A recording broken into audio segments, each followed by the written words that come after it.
পেঁয়াজের কি অনেক বেশি ঝাঁজ? ভাই চোখে পানি দেখ, চোখ ধর, চোখে পানি।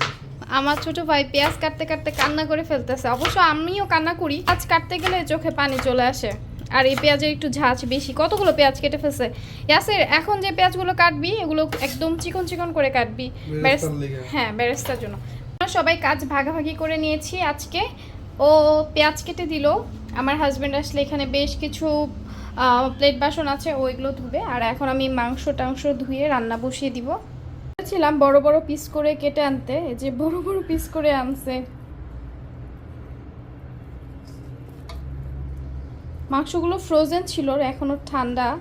বাংলাদেশে যে আমরা তাজা টাটকা মাংস খাই ওই মাংস কিন্তু আবার এখানে আমরা সবসময় পাই না, বেশিরভাগই ফ্রোজেন থাকে। ইনফ্যাক্ট মাংসগুলো যখন আমরা ধুই তখন কিন্তু খুব একটা রক্ত বের হয় না। আর বাংলাদেশে যখন আম্মু মাংস ধুতো দেখতাম কতবার করে পানি চেঞ্জ করে করে মাংস ধোয়া লাগতো আম্মুর। প্রথম পানি, আমি এমন না যে অনেকবার মাংসটা ধুয়ে ফেলছি, একদমই ফার্স্ট যে পানিটা সেটা দেখেন, একটু রক্তও নাই, একটু রক্তও নাই। বাংলাদেশে মাংস হলে লাল হয়ে যেত, আর এখানে পানি একদম পরিষ্কার সাদা, মনে হয় মাংসটা ধুয়ে ওরা বিক্রি করে এরকম একটা অবস্থা।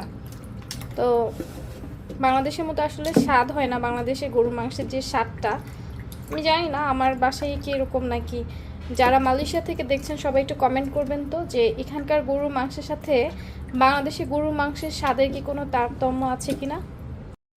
এখন আমি কাচ্চি বিরিয়ানির জন্য মাংসের ম্যারিনেশন করব। এখানে যেভাবে ডিরেকশন দেওয়া আছে সেভাবে আমি ম্যারিনেশনটা করব। মাংসটাকে আমি অলমোস্ট 1.5 ঘন্টার মতো লবণ পানিতে ভিজিয়ে রেখেছিলাম। এখন আমি এর মধ্যে দিয়ে দিচ্ছি পেঁয়াজ বেরেস্তা, চিনি দিয়ে এটাকে গুঁড়ো গুঁড়ো করে নিয়েছি। দিয়ে দিলাম টক দই, দিয়ে দিলাম বাদাম বাটা। এখানে মিষ্টি দইয়ের কথাও লেখা আছে, একটুখানি মিষ্টি দইও দিয়ে দিব। এই দইটা এমনিতে অনেক মজা, এতটুকু দিয়ে দিলাম, প্রায় হাফ কাপের মতো দিয়ে দিলাম মিষ্টি দই। সয়া সস দিব এখন,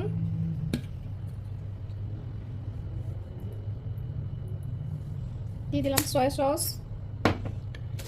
এই প্যাকেটের মধ্যে 2টা মশলা ছিল, এটা হচ্ছে পোলাওয়ের জন্য আর এটা মাংসের ম্যারিনেশনে দেওয়ার জন্য।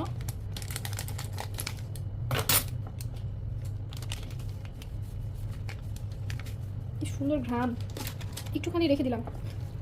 এবার এটাকে আমি ভালো মতো মাখিয়ে নিই। এখানে ওরা ঘি অ্যাড করার কথা বলছে, এটা তো আমি ভুলেই গেছি। এই ঘিটা আমি এখন অ্যাড করব, প্রাণের।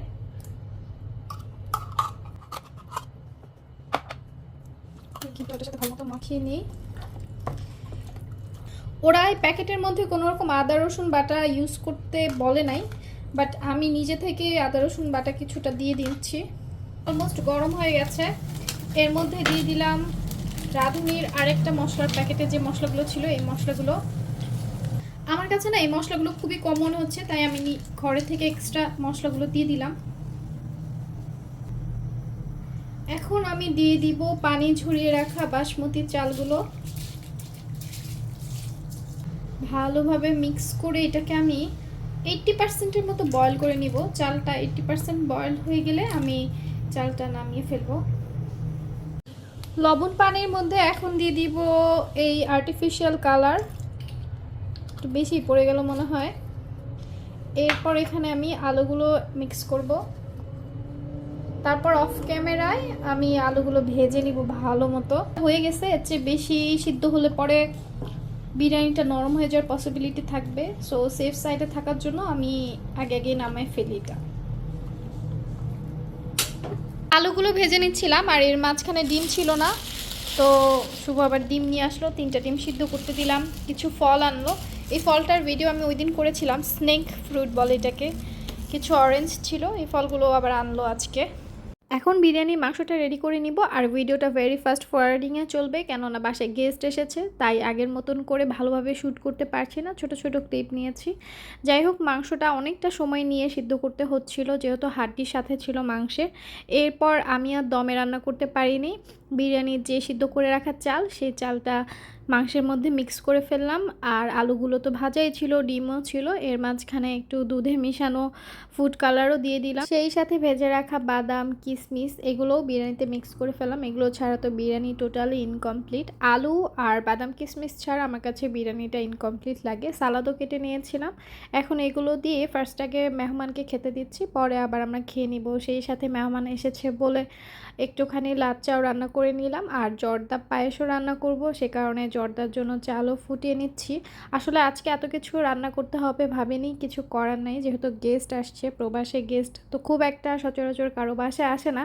গেস্ট হচ্ছে আল্লাহর নিয়ামত, তাই আর আলসেমি না করে এখন লাচ্চা রেডি করছি। আমার হাজব্যান্ড যদিও এটা রেডি করে দিচ্ছে, আমি দুধ গরম করছিলাম, ও নাটস দিয়ে লাচ্চাটা সাজিয়ে নিচ্ছে। এরপর আবার জর্দাও রান্না করতে হবে, যদিও জর্দা রান্না করার জন্য মোরব্বা বাসায় ছিল না। জানি না মালয়েশিয়াতে মোরব্বা কোথায় পাওয়া যায়, আদৌ পাওয়া যায় কি না, খুঁজেও দেখিনি।